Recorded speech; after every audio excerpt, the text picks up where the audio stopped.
Thank you, Mr. Speaker. The purpose of House Bill 170 is to allow parents or legal custodians of minor children to settle small insurance claims on behalf of that child without the need or expense to formally appoint a guardian or conservator.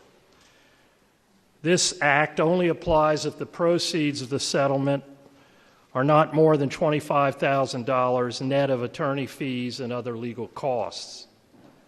The bill protects the interests of the minor child because the settlement funds must be deposited directly into a restricted savings account or deferred annuity for the sole benefit of the child. Mr. Speaker, we do have a committee substitute. Would you ask the clerk to report Committee Substitute 1? Clerk, please report. House Committee Substitute 1 to House Bill 170. Gentleman from Campbell. Thank you, Mr. Speaker. The committee sub provides some technical language to properly reference the only three circumstances when the settlement funds may be withdrawn from these restricted accounts. Those conditions include either when a court order is issued, or upon the death of the minor child, or when the child becomes emancipated or reaches age 18. So I move for adoption. Motion is for the adoption of House Committee Substitute 1. Is there any discussion? Seeing none, all in favor signify by voting aye. All opposed, nay. House Committee Substitute 1 is adopted. Gentleman from Campbell. Finally, Mr. Speaker, we do have a floor amendment. Would you ask the court to report House Floor Amendment 2?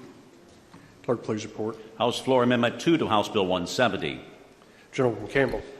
Thank you, Mr. Speaker. House Floor Amendment 2 adds additional protections because it requires the parents or legal custodian who settle these claims to sign an affidavit certifying that they will deposit the funds into these restricted accounts or annuities. House Floor Amendment 2 also requires the insurance company to make the check payable or electronically transfer the settlement funds directly to the restricted bank account or annuity. So I move for adoption of House Floor Amendment 2. Motion is for the adoption of House Floor Amendment 2. Is there any discussion? Seeing none, those in favor signify by voting aye. Aye. Those opposed, nay. House Floor Amendment 2 is adopted. Gentleman from Campbell. Ladies and gentlemen, that is the summary of the bill. It's based upon the NCOIL model bill that was passed in 2020, and the final language is the product of collaboration between the insurance industry and the Kentucky Justice Association.